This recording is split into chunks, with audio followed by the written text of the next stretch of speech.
marunong din tayong magtanong. That's why, di ba, kanina sinabi na she honored God with her blessing.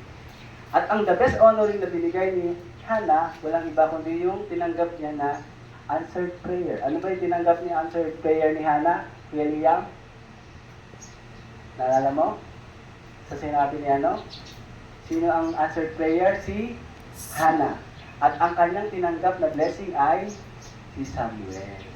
At inoffer niya si Samuel sa Panginoon bilang maging full-time na lingkod. Amen? At grabe ang strength, masasabi ko talaga na nanggagaling sa isang ina. Dahil ang anak natin, pag inutusan mo lang na kumuha ng isang baso, tubig, pagod na. Sabi niya, ako na naman. Imagine mo, di ba, isang baso. Pero yung anak sa kanyang sinapupunan ay higit pa sa isang baso. Dahil ang anak sa sinapupunan, halos 1 kilo hanggang 4 kilos. At hindi niya lang ito bibit-bitin ng isang araw. At dadalhin dito sa kabilang lugar. Kundi bibit-bitin niya kahit saan siya magpunta. For how many days? For how many months? Kailan ba ang ng ating kapatid? August. So, malapit na ang 9 months niya. Ganyan kahirap ang dalahin ng isang ina. Kung ang isang anak hirap na hirap sa isang basong tubig, dahil itong bigat na daladala niya, hindi lang bata, may tubig din yan. May tinatawag na parang bigat ang tawag. At minsan, sa pagkapanganak niya sa kanyang maganda at gwapong anak, hindi lang siya isa. Dadating dyan si Nehemiah. Dadating pa, sumunod si Jeremiah. At dadami pa ang anak. Diba? May iba dyan, hindi lang 4, hindi lang 5, 13 anak pa. Gaano kaya kadaming basang tubig ang dinala niya sa kanyang buong buhay? At makikita mo, hindi yan kaya ng tatay. Huwag mo sabihin may muscle ka, huwag mo sabihin matalino ka, nagpo-provide ka, at mas malakas ka sa asawa mo. Ang asawa natin, mga babae, they carried life. They carried hope. They carried destiny.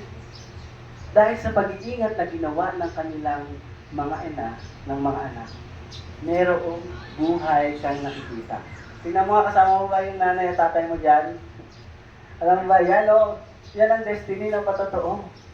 Na grabe ang strength na nilagay sa ating mga kababaihan. Kaya, we salute you sa buhay nyo. And that is the power of a woman. They are the carrier of a hope and they are the carrier of a promise. Sabi sa Luke 1:30-31, the angel said to her, "Do not be afraid, Mary. You have found favor with God, and you will conceive and give birth to a son, and you will call him Jesus." Amen? That is the power of a woman. They carried destiny of the next generation. Sa nanay, di ba, alam mo, ang mga anak, hindi naman yan natututo agad. Turuan mong kumain, turuan mong magsulat, turuan mong kagaya niyan, hindi. Kung ako yan, naku, mapipinot ko na yan, mapapalo ko na yan. Pero, ang mga nanay hindi. Kakausapin muna, tuturuan muna, para siyang video. She 5 weeks. Ano siya, kasi nga ganoon ang nature ng nanay, very patient. Kaming mga tatay, hindi ko lang sa iba, ako na lang. Very impatient ako, pag ayaw mo, wag mo. Wag mo kung marami pa akong gagawin. Ganun minsan ang aking mindset. Pero ang nanay, hindi matyaga. Kasi ganoon niya kinarga yung buhay doon sa kanyang sinapupunan. Kaya ang mga lalaki, tama ba Kuya Robert? Pero nagpunla lang naman tayo eh. Tapos pagkatapos sila na nagdala 9 months, nagkarga, nagbuhat, lahat-lahat na. Tapos tayo, mareklamo pa, walang ulam. wala ka namang inintrega, di ba? So, ganyan kagrabe ang, hindi naman Women's Day ngayon, di ba? Pero, Mother's Day, Mother's Month ngayon.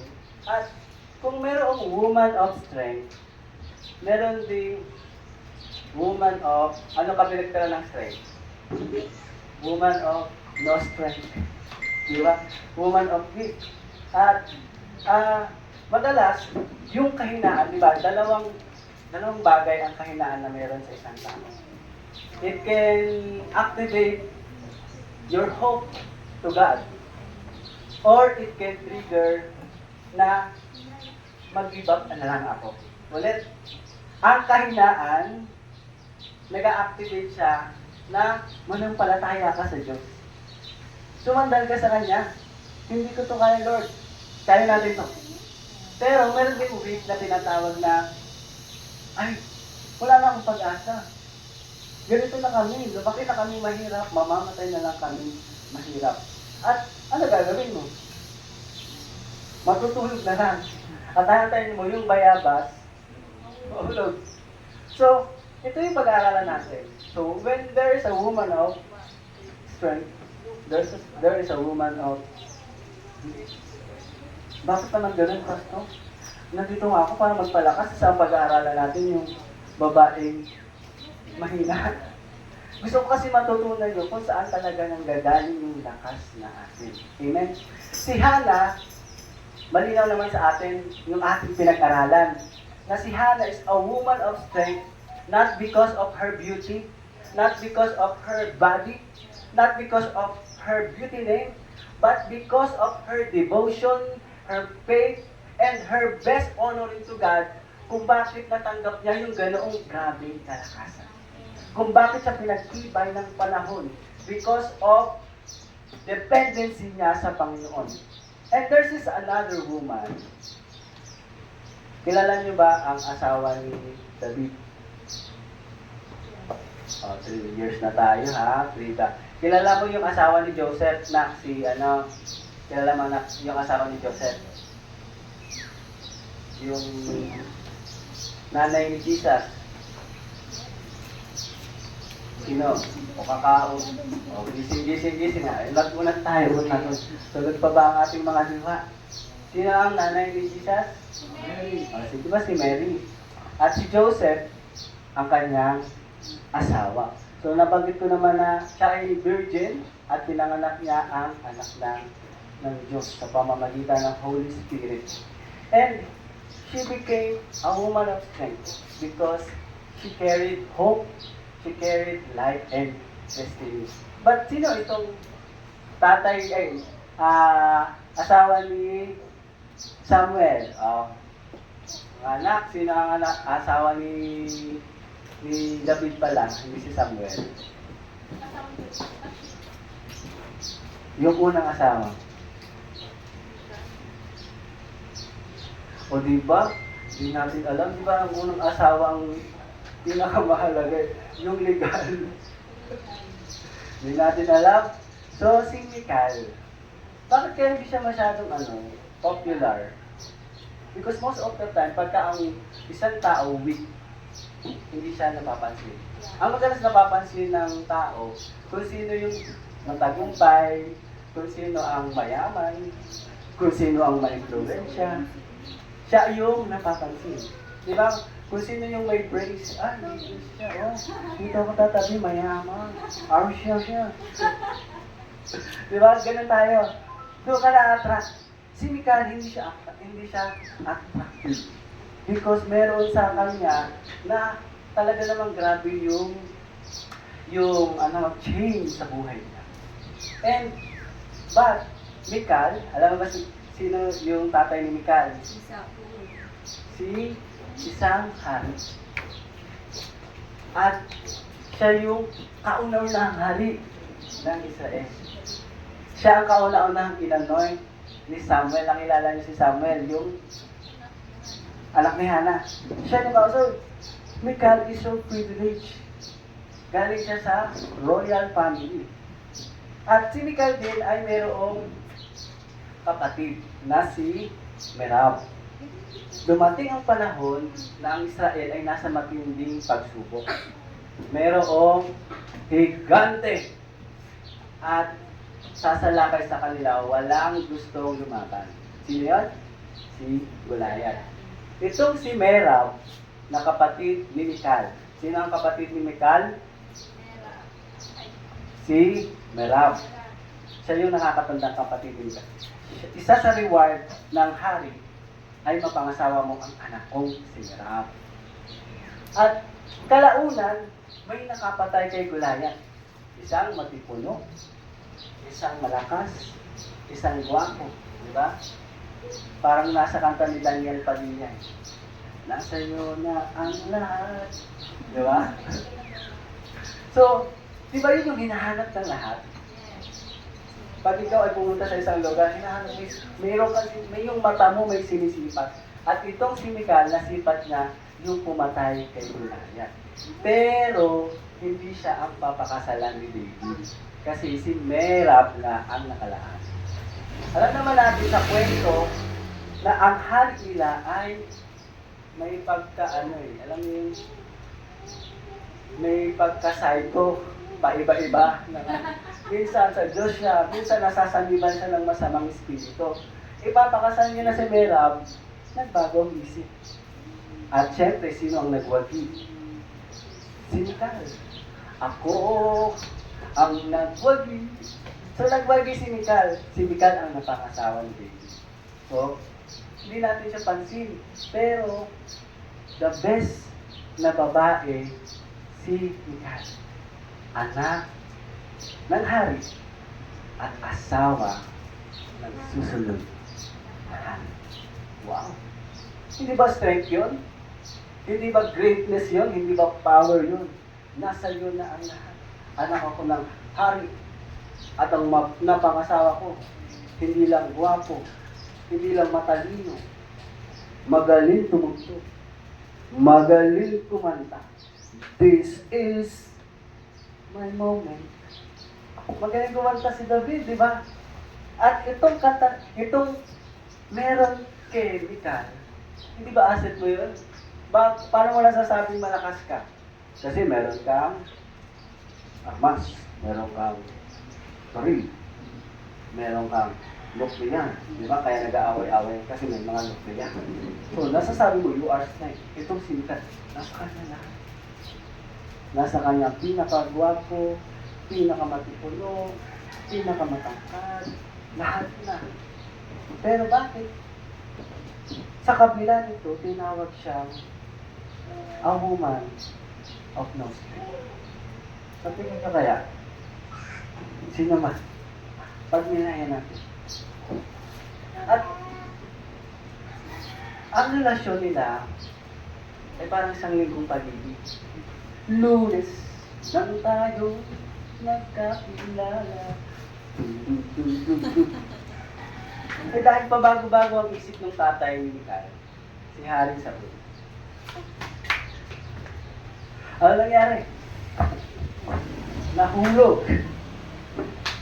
Nahulog si David. Saan?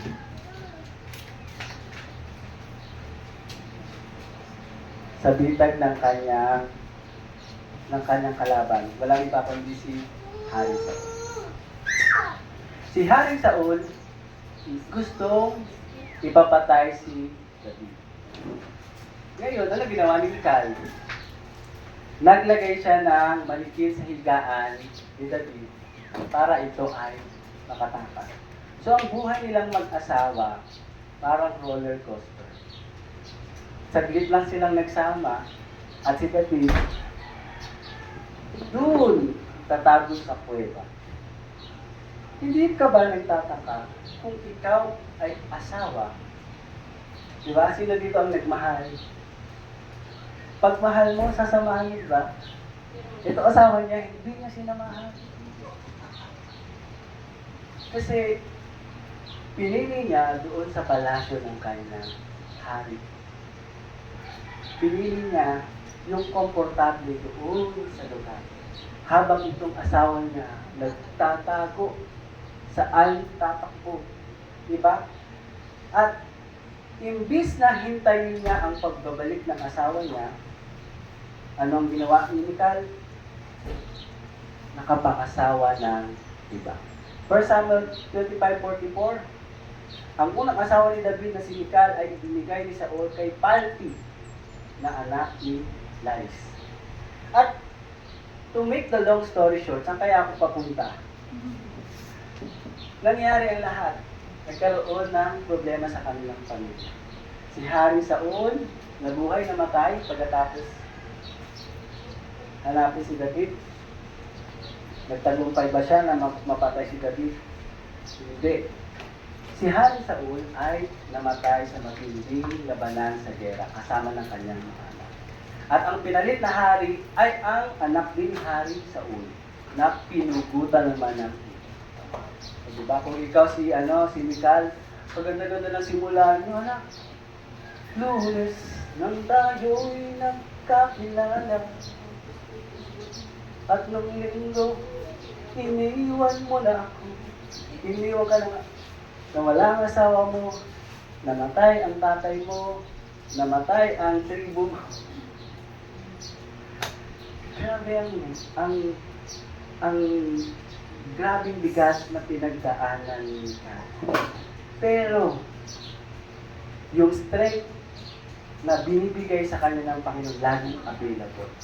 Sa pagbabalik ng kanyang asawa, 2 Samuel 3:14, hinanap pa rin ni David si Michal. Yan.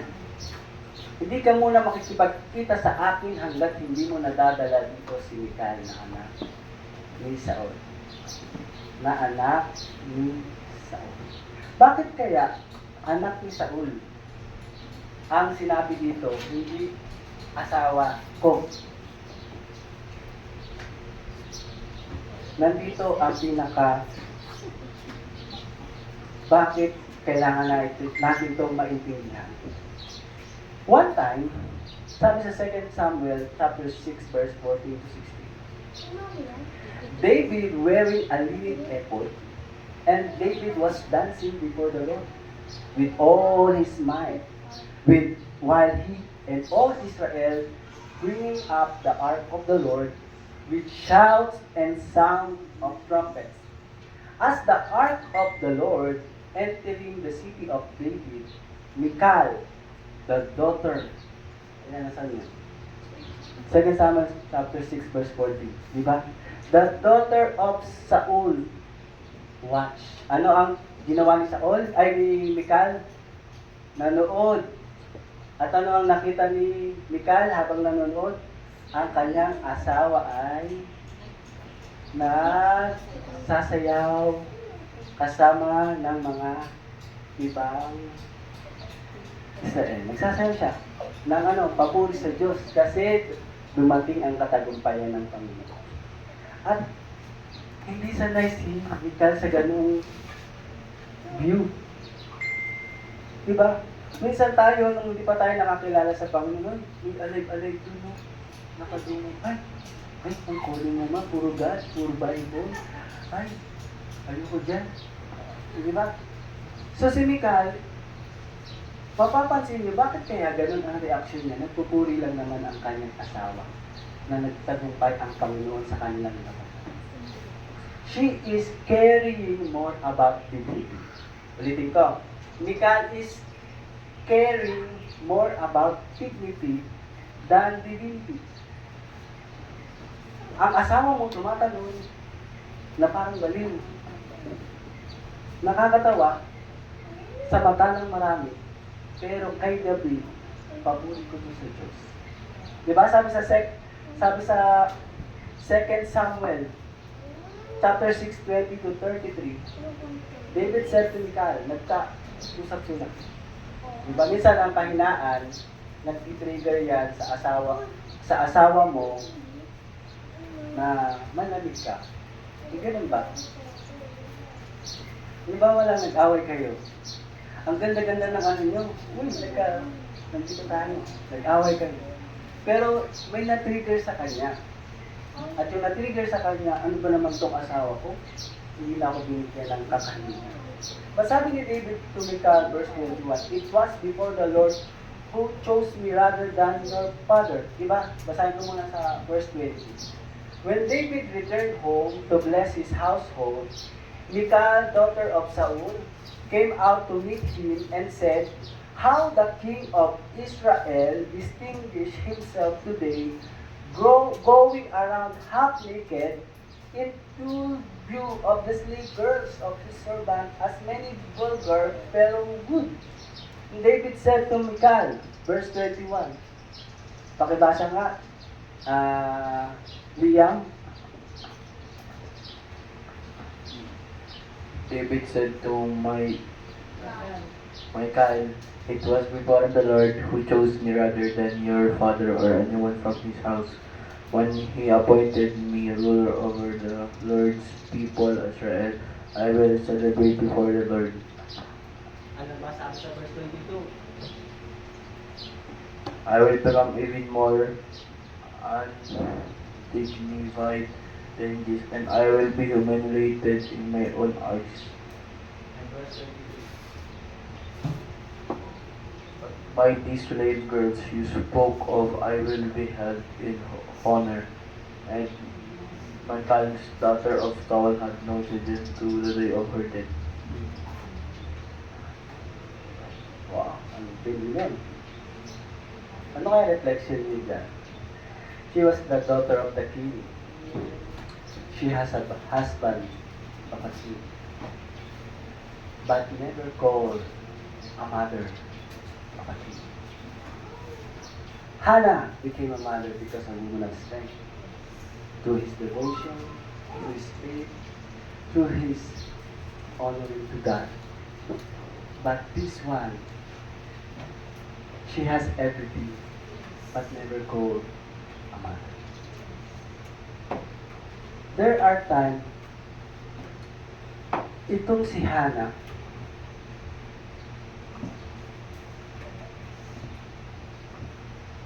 yung keyword dito, she is a window watcher. Dumungaw lang siya. Sila dito dungaw lang ng dungaw. Ano kaya ginagawa dito sa church na to? Ano kaya yung ginagawa nila? Diba? Dungaw ka lang ng dungaw. Parang alam mo yung isa kang CCTV na nakakabit, ano ang minomonitor. Diba isang bagay na makita mo yung ginagawa ng Panginoon sa kalagitnaan. Pero hindi mo maiintindihan ang encounter ng tao sa Diyos kapag hindi mo na-experience. Bakit kaya siya umiiyak? Kumakanta lang naman siya kay buti-buti mo, Panginoon. Tapos ikaw, tok na antok ka. Siya kasi may encounter.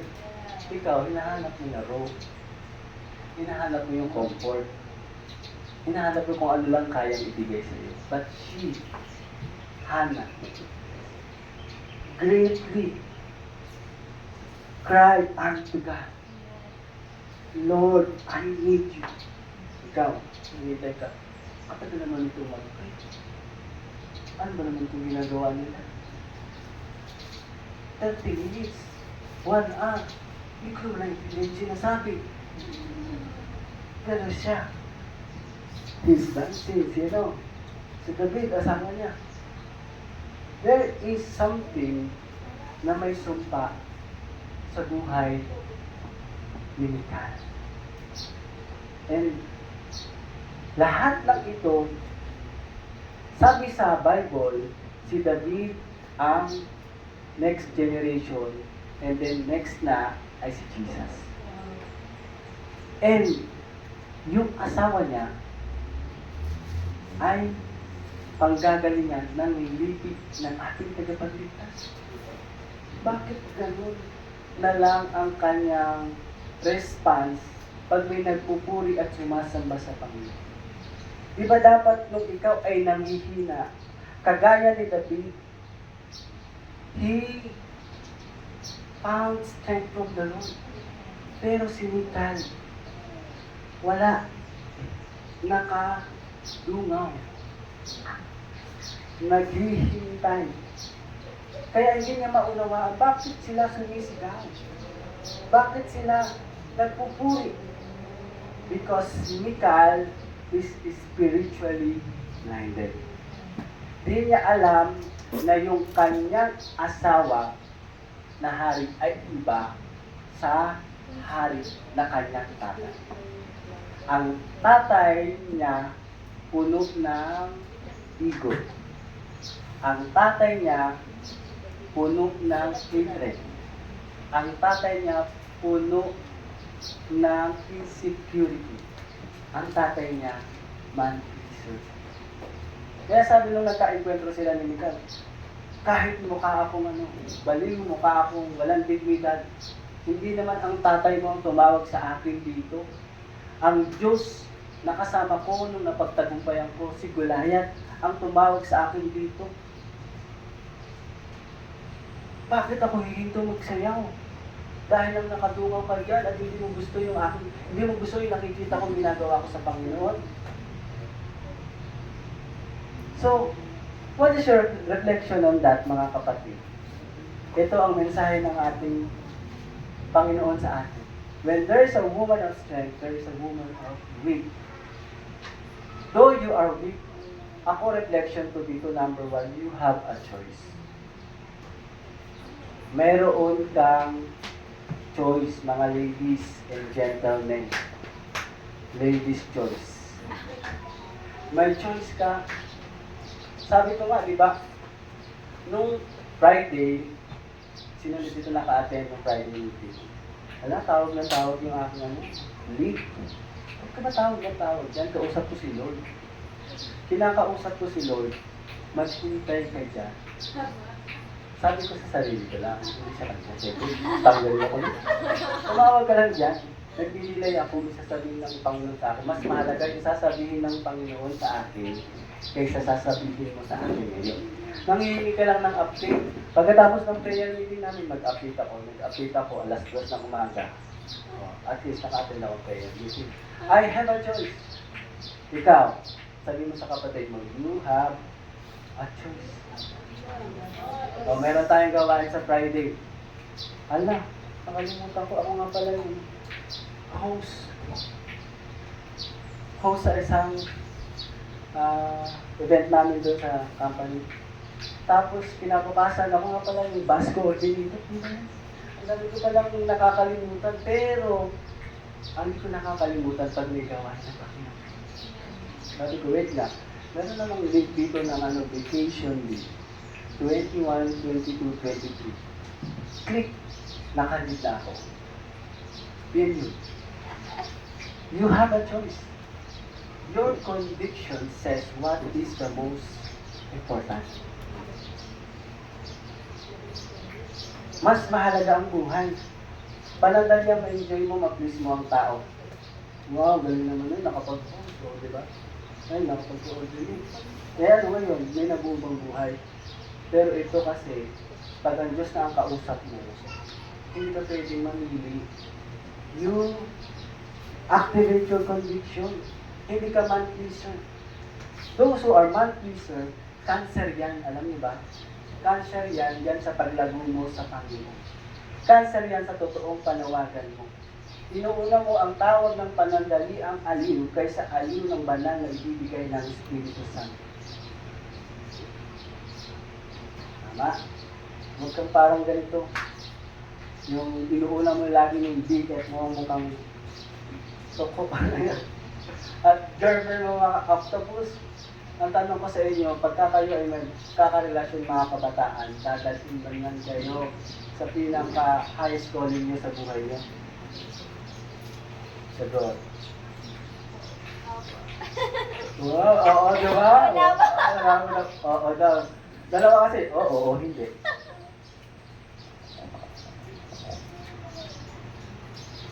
Yan lang naman ang question ko. Hindi ko kayo pinipigilan yan. But my question, you have a choice. Meron ka choice. At tandaan mo, though you have choice, Proverbs 29:19-21, many are the plans in a person's heart, but it is the Lord's purpose that prevails. Ako nagsasite ako ng example para hindi ko ipagmayabang na sobra ko namang mapanindigan ta. Ito yung encounter ko kasi sa Panginoon. Mula ako nung nakakilala sa Panginoon, ang lakas ko, ang buhay ko ay sa Kanya. Period. Hindi ko pa na nakikita ang the best na binigay ng Diyos sa akin na asawa. Diyos na ang aking hinahanap. Kasi siya ang nagbigay sa akin ng ilaw.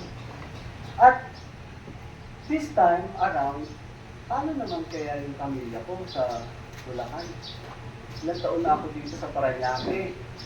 Eh di ba kaya ka nga kumilala minsan sa Panginoon, gusto mo rin maranasan, yung naranasan mo para sa kalasan. So, paano mo maaabot ang pamilya mo?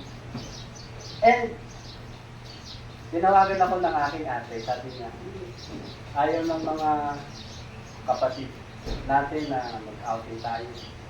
Pwede ikaw na lang. So, naman ako. And then one time, lahat na si mama. O, di ba, nasama na outing. Tapos nagkausap-usap na sila, sabi nila, diretso na lang doon sa outing. Sabi ko na,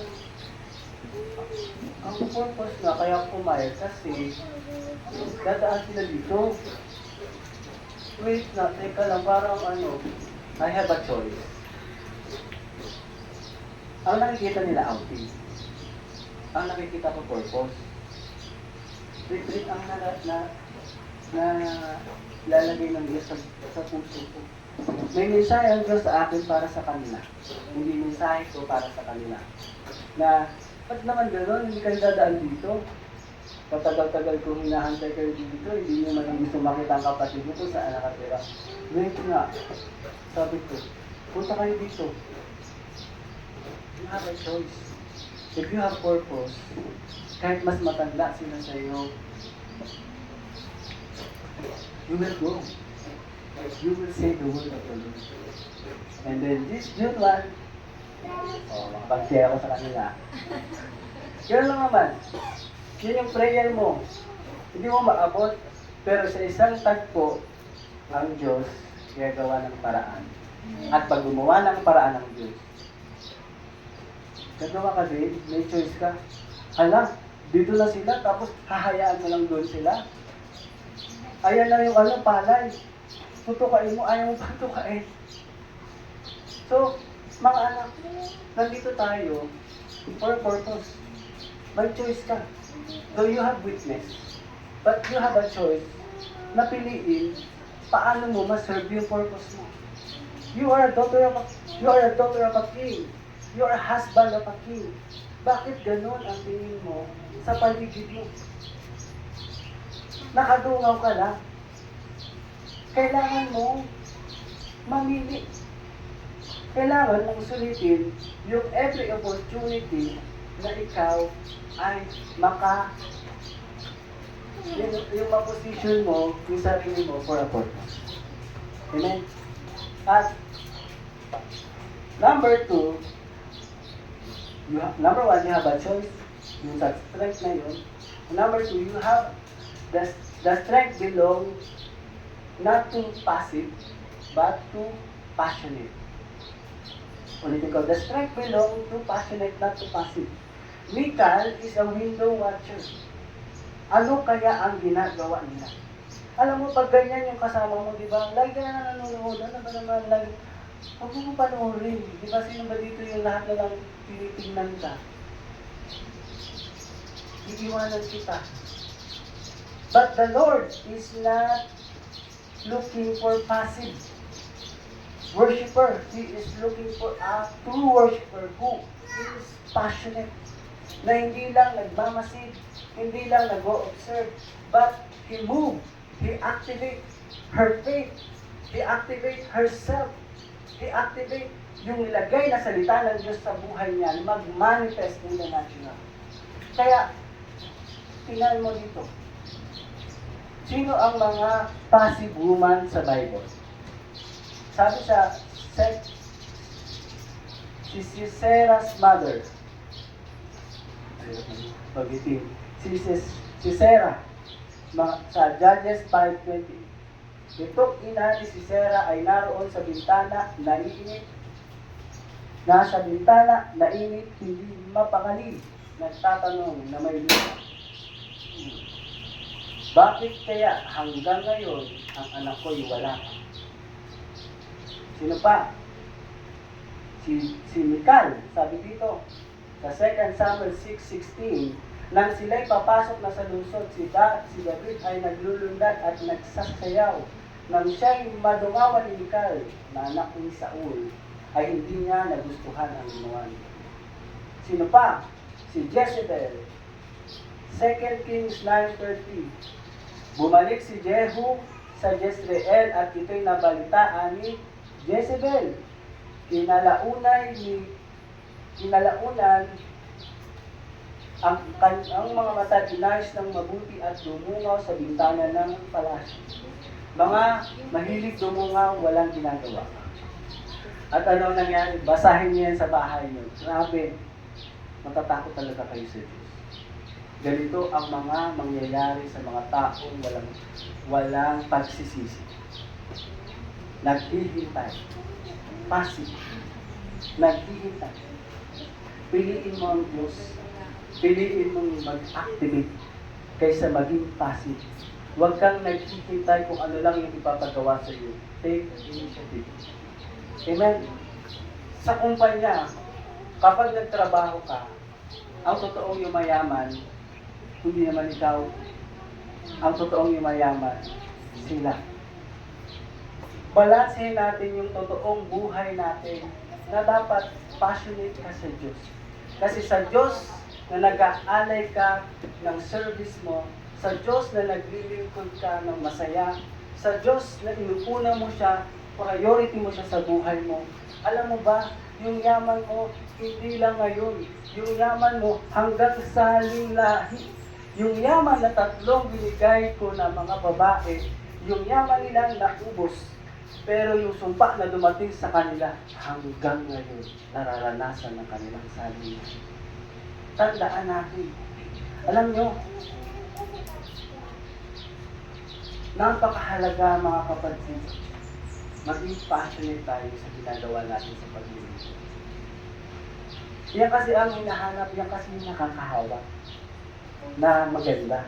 Yung ngiti na nakakahawa. Hindi ka nandito para manghawa na ikaw ay madismaya, na ikaw ay manghina. Diba pag may pumapalakpak na isa tapos ikaw ay hindi naman pumapalakpak, at yung isa sobrang apoy na napapapalakpak ka din kahit hindi mo naiintindihan bakit ka pumapalakpak. Yung isa kumakanta ng malakas, napapakanta ka din kahit hindi ka naman kumakanta kasi makikita mo, wow, ang sarap niyang magpuri, ang sarap niyang kumanta sa Panginoon.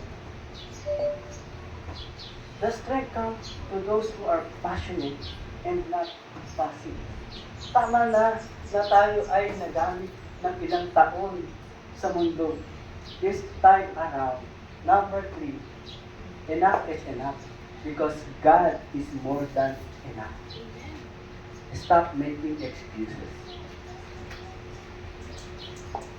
God is more than enough. Stop making excuses.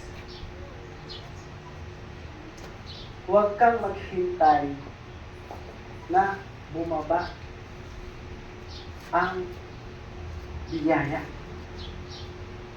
Habang naghihintay ka, maglingkod ka. May problema ka sa asawa mo, may problema ka sa financial mo, may problema ka sa sarili mo mismo, at sinasabi mo lagi na lang na pag okay na ako, tsaka ako magiging passionate. Kaya, tsaka kita uunahin. Kahit kailan ang buhay ng tao, hindi magiging okay dito sa Diyos. Kahit Kristiyano ka pa, malalim ka sa salita ng Panginoon, kayo mag-asawa, mag-aaway at mag-aaway. Eh paano pa kaya kung wala ng salita ng Diyos? Ano gagawin mo sa asawa mo? Jojombagin mo? Bablakayan mo? Pag di mo lang kaya, nakikita mo na kahinaan sa kanya? Kagaya ka ba ni Mikal na i-despise mo ang hari? ng next generation. Nakakahiya ka, sabi ni Michael. Mga kapatid, ang totoong lakas ay hindi makikita pag okay ka na lahat. Maayos ang anak mo, wala ka ng problema, o kaya wala kang sakit. Ang totoong lakas, kahit wala kang sakit, kahit wala kang problema sa anak, kahit marami kang pera, ang totoong lakas ay nasa karakter mo pag mayroon kang karakter na kagaya ni Kristo. Na hindi umaayaw, na pinupulpil ang totoong purpose niya, na ang hanap niya, ang Diyos na nagtawag sa akin ay sapat na. Tama? Jesus was tempted, pero pinili niya mag-ayuno. Alam niyo, nung first time ko nag-ayuno talaga ng walang kain, maga, sabi ko, almusal. Gabi, parang yung mata ko dumidilat na sa gutom. Pero gusto ko lang mahanap yung presence ng Panginoon. And may purpose tayo bakit nag-aayuno, lumalapit sa Panginoon, di ba? Bakit tayo passionate na mag-worship sa Panginoon? Pag may problema ka, di ba? Lagi kang di ba? Your goodness is running after, is running after me. Kung worship, pag ka na, tagumpay ka na, di ba? Di ba? Okay, saya, at may ganda. May narinig akong ganun eh. Dapat maunawaan natin na sa lungkot at sa saya, passionate tayo. Minsan, pag ang tao napasaya na ng Diyos, uy, may trabaho na. May pagdating sa paglilingkod, wala na. Uy, nabigyan na ng nabigyan na ng the best, di ba? Ay, binigay na yung God's best sa kanya. Tapos, pagdating sa church, wala na. O ganun. Nakakahiya yun, alam niyo ba mga anak? Hindi tayo mga lingkod ng mga, alam niyo, na pagka nabigayaan na, ay okay na ako. Hanggang dito ka na. May restriction ka na sa aking buhay. Pero nung hirap na hirap ka, grabe ang surrender mo sa Diyos. Grabe ang pagtingin mo sa Panginoon. Pero nung ibinuhos ng Diyos ang lahat-lahat sa iyo, bigla ka namang nagka-restriction. Di mo ba alam, God is more than enough? At yung nararanasan mo na biyaya sa Panginoon, ay mga bagay na sumunod na lamang sa iyo. Pagka ang Diyos hindi ka pa kontento sa Kanya, He is more than enough. Hahanap ka na hahanap at mababalik ka na naman sa dati mong gawin. Ang strength ay hindi makikita kung ano ang meron ka ngayon, kung ano ang nakuha mo na. Ang totoong strength ay makikita sa gitna ng kahinaan, paano ka sumusunod sa Kanya. Sa gitna ng kakulangan, paano mo nasasabing tapat ang Diyos, higit sa sapat ang Diyos. And that is what we call, God is my strength. When I am weak, He was strong. Dahil kay Kristo, 2 Corinthians 12:10, walang halaga sa akin kung ako'y mahina, kung ako'y kutsain, kung ako'y mahirapan, usigin o magtiis, pagkat kung kailan lalong akong mahina, saka naman ako nagiging malakas. Sa oras na ito mga anak, I challenge you, how we honor God like Hannah, a woman of strength. How she honored God. She honored God with her blessing. Sabi niya dito, sa 1 Samuel chapter 1 verse 11, Yahweh Diyos na makapangyarihan sa lahat, kung papakinggan niyo ang abang lingkod at inyong pong kahahabagan, kung hindi niyo ako pababayaan sa halik pagkalooban ng isang anak na lalaki, ihahandog ko ito sa inyo. At habang buhay na siya'y nakalaan sa inyo, hindi ko ipapaputol ang kanyang buhok. Nakikinig ba kayo mga anak sa Panginoon? Amen. The best ang Diyos na pinaglilingkuran natin. Ang mga bagay na hinahanap mo sa labas, Maaring pasayahin ka yan, kilitiin ka yan, yung laro na yan, yung addiction na yan, yung babae, yung lalaki, yung girlfriend, boyfriend, lahat yan. Sa totoo lang, alam niyo ba, hindi ko naman hinangad na talaga ako magkaasawa at magkaanak. 24, sabi ko dapat 24 may asawa na ako. Wala akong asawa. 25 wala pa. Sapat na ang Diyos sa buhay ko nung ako ay nagsimulang maglingkod sa pamilya. Pero dumating na lang siya. Bakit? Kasi mahal ako ng Diyos. Mahal tayo ng Diyos. Alam ng Diyos ang pangangailangan mo. Alam ng Diyos ang pangangailangan ni Adan. Nung time na nalungkot si Adan, saka dumating si Eva. Saka dumating ang great support. Dumating ang great strength ni Adan nung dumating ang kanyang asawa. Kaya mga kapatid, kagaya ni Samuel, pag mayroon tayong time of weakness, meron tayong panghihina, nilulupig, inuusig, merong matinding problema sa pinansyal, sakit, o matinding problema sa relasyon, pag-uusig, lahat ng pag-iis. When we are weak, He is strong. David strengthened himself in the Lord his God. 1 Samuel 36. Wala tayong ibang lakas na makukuhanan ng lakas na kagaya ng sa Diyos. You have a choice. Buhay mo yan.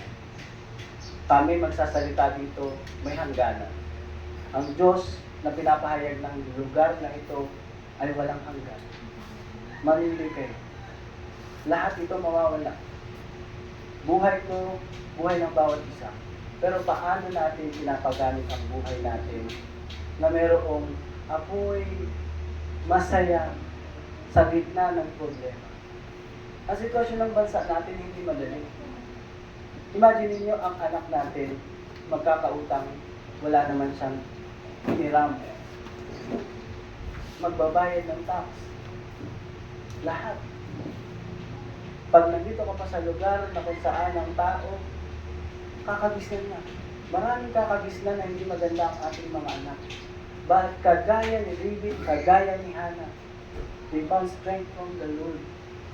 Mas unahin natin ang Diyos. Hindi ito yung time na mawala tayo, kundi mas lalo tayong mag-activate.